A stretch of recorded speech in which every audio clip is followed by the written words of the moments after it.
Hi guys, నేను మీ శ్రీనివాస్. ఈ వీడియోలో ఐడియా సిమ్ వాళ్ళకి ఒక గుడ్ న్యూస్ అనమాట. ఎక్కువ మనీ పెట్టి రీఛార్జ్ చేసుకోలేని వాళ్ళకి ఇది ఒక బెస్ట్ ఆఫర్ అనమాట. ఇంతకుముందు 250కే 300కే 1.2 జీబీ పర్ డే 28 డేస్ వచ్చేది. కానీ ఇప్పుడు 350కి వెళ్ళిపోయింది ఆ ప్యాక్. 1.5 జీబీ కానీ 2 జీబీ పర్ డే రావాలంటే ఇప్పుడు ₹350 పెట్టాల్సి వస్తుంది మంత్లీ.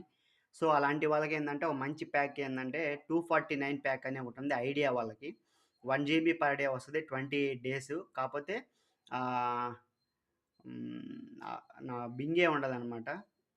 అంటే 12 to 6 మనకి అన్లిమిటెడ్ వచ్చేది. ఇంత అంటే హీరో అన్లిమిటెడ్ ప్యాక్ చేసుకుంటే 349ది. కానీ దీంట్లో 1 జీబీ పర్ డే వస్తుంది, 28 డేస్ వస్తుంది. కాకపోతే బింగే ఆఫర్ అనేది లేదనమాట. 12 టు మిడ్ నైట్ 12 to 6 మాత్రం అన్లిమిటెడ్ ప్యాక్ రాదు. మామూలుగా అన్లిమిటెడ్ కాల్స్ వస్తే 1 జీబీ